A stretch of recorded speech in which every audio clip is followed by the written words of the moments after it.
Guys, welcome to Cricket Venkatesh.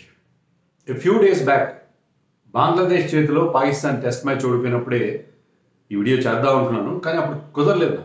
కానీ అప్పటి నుంచి నాకు రిక్వెస్ట్ వచ్చి పడుతూనే ఉన్నాయి. మన ఛానల్లో కానీ ఇన్స్టాగ్రామ్లో వేరియస్ సోషల్ మీడియా ప్లాట్ఫామ్స్లో మన వ్యూయర్స్ అడుగుతున్నారు పాకిస్తాన్ మీద వీడియో చేయండి అని.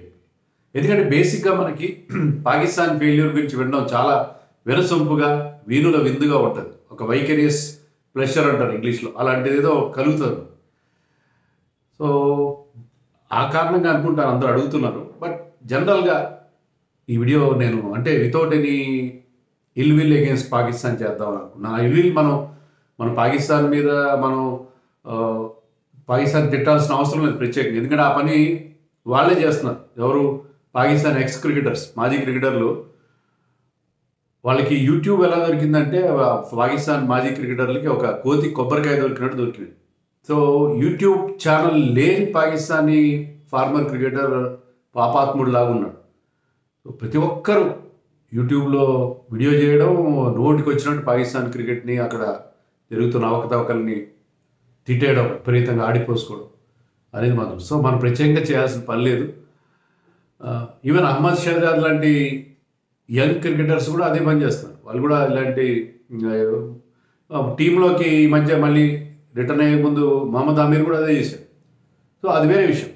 మనం ఈ వీడియోలో ఏంటంటే వితౌట్ అలాంటి పాకిస్తాన్ మీద ఏదో ద్వేషం వెలిపిస్తూ కాకుండా, ఎందుకంటే పాకిస్తాన్ బ్రహ్మాండంగా ఆడితే మనకేం నచ్చదు పాకిస్తాన్ క్రికెట్లో కానీ వేరే వాటిలో కూడా ఎక్కడైనా సరే. కానీ అలా అని చెప్పి వాళ్ళ డిక్లైన్, వాళ్ళ పతనం కూడా మనకు నచ్చదు కదా. ఇప్పుడు ఎలాగైతే వెస్టిండీస్, శ్రీలంక లాంటి టీమ్స్ డౌన్ఫాల్ చూసి మనం బాధపడుతున్నామో, అంత స్థాయిలో కాకుండా కొంత స్థాయిలో అయినా పాకిస్తాన్ ఫెయిల్యూర్ గురించి కూడా మనం బాధపడే పరిస్థితి ఉంది. ఎందుకంటే ముఖ్యంగా టెస్ట్ క్రికెట్ చూడండి మీరు, ఇది ఒక 3 ముక్కల ఆటగా మారిపోయేట్టుగా ఉంది. ఇది just 3 major players, India, Australia and England. Course New Zealand, south Africa కూడా ఉన్నాయి. కానీ జనరల్గా ఏంటంటే చాలా గ్యాప్ వైడన్ అవుతా ఉంది. అలా అవ్వకుండా ఉండాలి, అంత కాంపిటేటివ్గా ఉండాలి. మనం ఎక్కడ ఆడినా సరే వాళ్ళు కూడా మన గట్టి పోటీ వాళ్ళు మనం కోరుకుంటాం. అప్పుడే మన ఆటగాళ్ళ పర్ఫార్మెన్సెస్ కూడా కొంత వాల్యూ అనేది వస్తుంది. ఆ నేపథ్యంలో తీసుకుంటే పాకిస్తాన్ క్రికెట్ డిక్లైన్ మనని కొంతవరకు బాధపడుతున్న మాట నిజం. సో దాని కారణాలు ఏంటనేది వీడియోలో చూద్దాం. సో మన బంగ్లాదేశ్తో చాలా చిత్తుగా ఓడిపోయారు, 10 వికెట్స్ తేడాతో ఓడిపోయారు. యాక్చువల్గా రిజ్వాన్ కనుక సెకండ్ ఇన్నింగ్స్లో 51 చేయకపోతే ఇన్నింగ్స్ డిఫీట్ అయ్యింది. బంగ్లాదేశ్తో 14 టెస్ట్ మ్యాచ్లు ఆడితే ఇది వాళ్ళ ఫస్ట్ డిఫీట్. అంతకుముందు 12 టెస్టులు గెలిచారు, 1 మాత్రం డ్రా చేసుకున్నారు. అంత మంచి రికార్డు ఉంది Pakistan. Never lost to Bangladesh for so many years. So మొట్టమొదటి లాస్, అందులో హోమ్ టెస్ట్లో లాస్. అది చాలా బాధ పెడుతుంది కదా వాళ్ళని, హోమ్ టెస్ట్లో లాస్ అగేన్స్ట్ బంగ్లాదేశ్. ఆ టెస్ట్ మ్యాచ్ వాళ్ళు ఆడిన తీరేంటి? ఒక స్పిన్నర్ ఉండేవాడు ఒరిజినల్ స్క్వాడ్లో, అబ్రార్ అహ్మద్. అతను కూడా టెస్ట్ మ్యాచ్ ఆడి 1 ఇయర్ అయింది. ఉన్న ఒకే స్పిన్నర్, స్పెషలిస్ట్ స్పిన్నర్. అతన్ని రిలీజ్ చేశారు, ఎందుకంటే అక్కడ సైమల్టేనియస్గా Pak A versus Bangladesh A match జరుగుతుంది, దాంట్లో ఆడమని చెప్పి అతను రిలీజ్ చేశారు. 4 స్పెషలిస్ట్ ఫాస్ట్ బౌలర్స్తో ఆడారు అనే గ్రాండ్ ట్రంక్ రోడ్ లాంటి వికెట్ పైన, ఫ్లాట్ ట్రాక్ పైన. ఎంత ఫ్లాట్ ట్రాక్ అయినా టెస్ట్ మ్యాచ్లో 4 రోజు 5 రోజు కొద్దిగా స్పిన్నర్స్కి అనుకూలిస్తారు కదా. సో అది వాళ్ళు ఊహించలేదు. అది ఎలా చేశారో అర్థం కాదు. టెస్ట్ మ్యాచ్ సెలెక్షన్ ఏంటో నాకైతే అర్థం కాలేదు.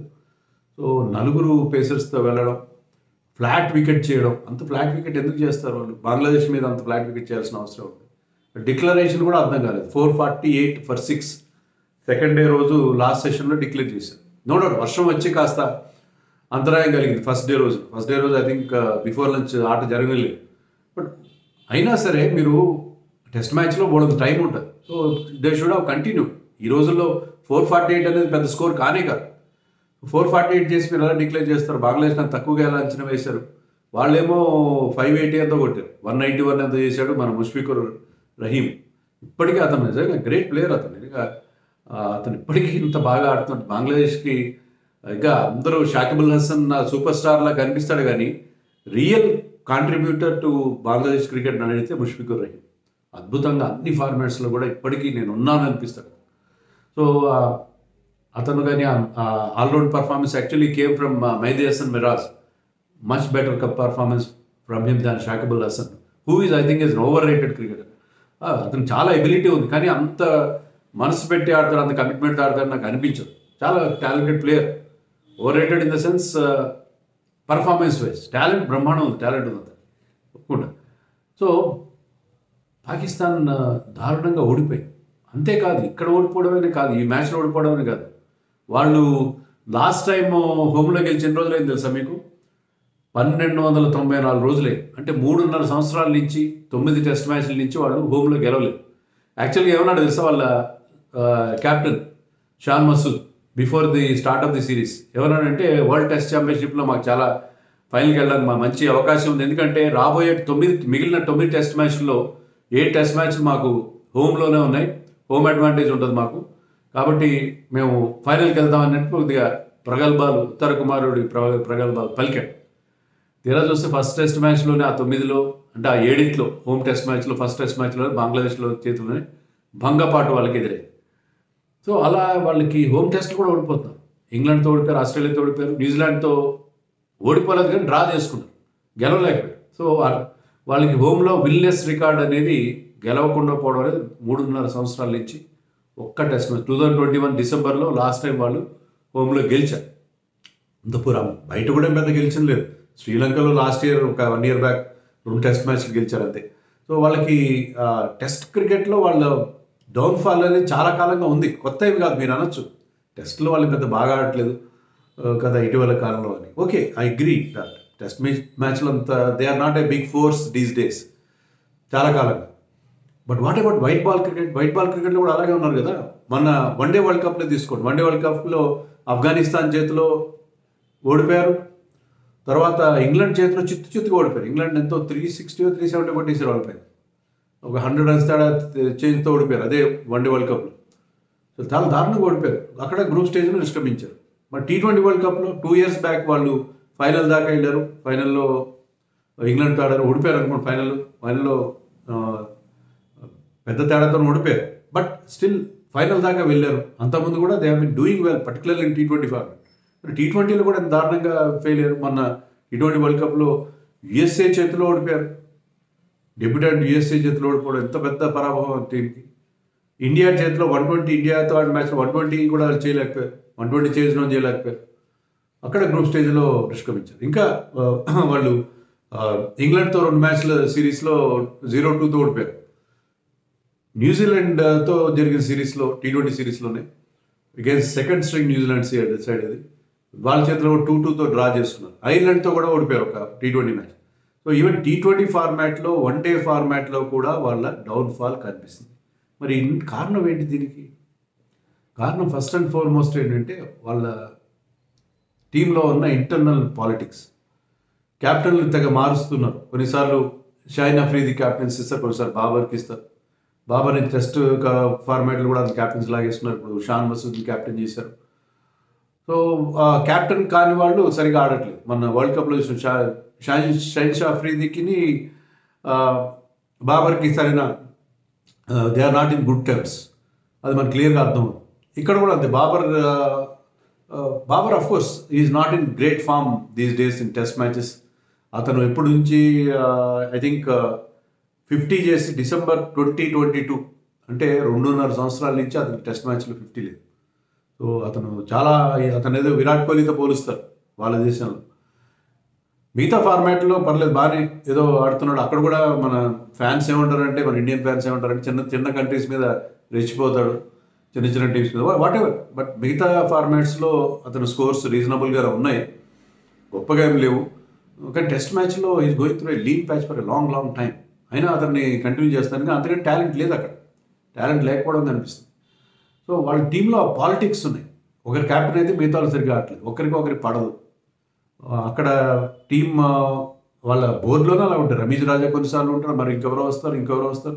ఎవరు బోర్డు ప్రెసిడెంట్? పీసీబీలో, పాకిస్తాన్ క్రికెట్ బోర్డులో రకరకాల మార్పులు జరుగుతాయి, పాలిటిక్స్ ఎక్కువ ఉంటాయి అక్కడ.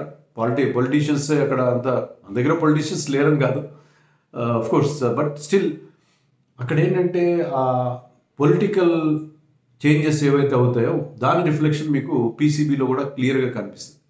అక్కడ చాలా పాలిటిక్స్ ఉన్నాయి. ఈవెన్ వాళ్ళ డొమెస్టిక్ స్ట్రక్చర్ మీరు తీసుకోండి. మెయిన్ ప్రాబ్లం ఏంటంటే ఆ డొమెస్టిక్ స్ట్రక్చర్ స్ట్రాంగ్గా లేదు అక్కడ, అస్సలు స్ట్రాంగ్గా లేదు.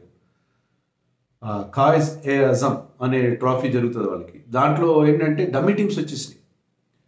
మామూలుగా మన దగ్గర with all our problems at state level associations proper elections జరుగుతాయి, జరిగిన తర్వాత ప్రాపర్ ఎలక్టెడ్ బాడీస్ రూల్ చేస్తారు. అక్కడ చాలా డమ్మీ టీమ్స్, డమ్మీ వ్యవహారాలు చాలా ఉన్నట్టుగా మనకు తెలుస్తుంది. సో దానివల్ల అక్కడ ప్రాబ్లం ఉంది. కనీసం మన దగ్గర జిల్లా స్థాయిలో ఉంటాయి డమ్మీ టీమ్స్. కొంత దగ్గర జిల్లా స్థాయిలో జిల్లా క్రీడా అసోసియేషన్లో మాదే అసోసియేషన్ అంటే ఇంకోటి మాదే అసోసియేషన్ వాళ్ళు కొట్లాడుకుంటారు. బట్ డమ్మీ టీమ్స్ అక్కడ స్టేట్ లెవెల్లో, రీజనల్ లెవెల్లో కూడా మనకు కనిపిస్తున్నాయి. అంత పాలిటిక్స్, సెలక్షన్లో విపరీతమైన పాలిటిక్స్ వల్ల టాలెంట్ రావట్లేదు. పిఎస్ఎల్ ఉంది. పిఎస్ఎల్ పీటర్సన్ కూడా రీసెంట్గా కామెంట్ చేశాడు, నేను పిఎస్ఎల్ ఆడినప్పుడు, పాకిస్తాన్ సూపర్ లీగ్ ఆడినప్పుడు చాలా టాలెంటెడ్గా ఉండేది, చాలా టాలెంట్ ఉండేది, ఇప్పుడు ఏమైపోయింది. సో పిఎస్ఎల్ ఉండగా కూడా డొమెస్టిక్ స్ట్రక్చర్, ఖాయిజ్ అజామ్ ట్రోఫీ అని కూడా, ప్రెసిడెంట్ ట్రోఫీ అని ఉన్నాయి. అవన్నీ కూడా చాలా దారుణంగా జరుగుతున్నాయి. మన డొమెస్టిక్ స్ట్రక్చర్ అద్భుతంగా ఉంది. మొన్న పీయూష్ చావ్లా చేసిన ఒక పాడ్కాస్ట్ చూశాను. దాంట్లో అతను ఏమంటాడంటే, అతను he played lot of cricket in county cricket, middle sex లాంటి టీమ్స్ కాదు. అతను ఏమంటాడు, మన డొమెస్టిక్ స్ట్రక్చర్ అంత స్ట్రాంగ్గా ఎక్కడ ఉండదు. ఎందుకంటే నేను ఇంగ్లాండ్లో ఆడాను, నేను ఇంగ్లాండ్కి చేశాను చెందినవాడిని అయి ఉంటే అక్కడ డొమెస్టిక్ స్ట్రక్చర్, నేను ఇంగ్లాండ్ క్యాప్టెన్ అయి ఉండేవాడిని అని చెప్పి అంత పెద్ద స్టేట్మెంట్ ఇచ్చాడు. సో మన డొమెస్టిక్ స్ట్రక్చర్ చాలా స్ట్రాంగ్, వాళ్ళది చాలా చాలా వీక్. సో అక్కడి నుంచి టాలెంట్ రావట్లేదు. ఒకప్పుడు కూడా బాగుండేది కాదు. వాళ్ళకి ఏమైందంటే చాలామంది క్రికెటర్స్, ఇమ్రాన్ ఖాన్ కానీ, జహీర్ అబ్బాస్, జావేద్ మెహందీ, వీళ్ళందరూ కౌంటీ క్రికెట్ ఆడారు. సో అక్కడ they use to hone their skills. అక్కడి నుంచి వాళ్ళు బాగా మంచి ఫినిష్ ప్రొడక్ట్స్గా వచ్చేవారు. ఒకప్పుడు ఆల్ పాకిస్తానీ క్రికెటర్స్, ఇంక్లూడింగ్ రీసెంట్గా మనకి అజర్ మహమూద్ లాంటి వాళ్ళు, అబ్దుల్ రజాక్ లాంటి వాళ్ళు అందరూ కౌంటీ క్రికెట్ ఎక్కువ ఆడిన పరిస్థితి. మనం ఇప్పుడు అలా కూడా ఆడట్లేదు. తర్వాత ఇంకో డ్యామేజ్ ఎవరు చేశారంటే ఇమ్రాన్ ఖాన్ చేశారు. Imran Khan being a cricketer, అతను ప్రధానమంత్రిగా ఉన్నప్పుడు క్రికెట్కి ఇంకా మేలు జరగాలి, కానీ అతను పెద్ద డ్యామేజ్ చేశారు. ఏం చేశారంటే అక్కడ డిపార్ట్మెంటల్ క్రికెట్ అని ఉంటుంది. అంటే అక్కడ హబీబ్ బ్యాంక్ అని చెప్పి, ఇంకా అక్కడ ఏదో సమ్ గ్యాస్ కార్పొరేషన్ అని చెప్పి, ఇలాంటి కొన్ని ఇన్స్టిట్యూషనల్ టీమ్స్ ఉంటాయి. ఆ ఇన్స్టిట్యూషనల్ క్రికెట్ రద్దు చేసేసాడు. హబీబ్ బ్యాంక్ ఆడిన వాళ్ళు వీళ్ళందరూ చాలామంది. సో అలాంటి ఇన్స్టిట్యూషనల్ క్రికెట్ రద్దు చేసేసాడు. అలా కాదు, రీజనల్ క్రికెట్ ఉండాలి, అలా అయితేనే ఆస్ట్రేలియా స్టైల్లో మనం డెవలప్ అవుతాం, ఈ ఇన్స్టిట్యూషన్స్ వద్దని చెప్పి రద్దు చేశాడు. దానివల్ల ఒక 400 మంది క్రికెటర్స్కి వాళ్ళ ఉద్యోగాలు పోయింది. ఎందుకంటే ఆ టీమ్స్, ఆ కార్పొరేషన్స్ కానీ అవన్నీ ఎందుకు క్రికెటర్స్ రిక్రూట్ చేసుకుంటే వాళ్ళు టీంకి ఆడతారని చెప్పి. సో ఎప్పుడైతే ఆ క్రికెట్ లేదో వాళ్ళు రద్దు చేశారు. మళ్ళీ లాస్ట్ ఇయర్ దాన్ని రెస్టోర్ చేసినట్టున్నారు. బట్ స్టిల్ దానివల్ల జరగాల్సిన డ్యామేజ్ చాలా జరిగిపోయింది. ఉద్యోగాలు పోయినాయి, తర్వాత క్రికెట్లో ఆ కాంపిటేటివ్ ఎడ్జ్ అనేది పోయింది. సో ఇలాంటి వాళ్ళు డొమెస్టిక్ స్ట్రక్చర్ వాళ్ళంతా వాళ్ళే, ఒక క్రికెటర్ ప్రైమ్ మినిస్టర్గా ఉండి అతనే దాన్ని దెబ్బకొట్టాడు. సో ఇలాంటి చాలా డ్యామేజ్లు అక్కడ జరిగినాయి. స్పిన్నర్స్ రావట్లేదు. చెప్పాను కదా, అబ్రార్ అహ్మద్ అనేవాడు 1 year బ్యాక్ ఆడాడు. సో వాళ్ళకి క్వాలిటీ స్పిన్నర్స్ ఏ ఫార్మాట్లో మనకు కనపట్లేదు.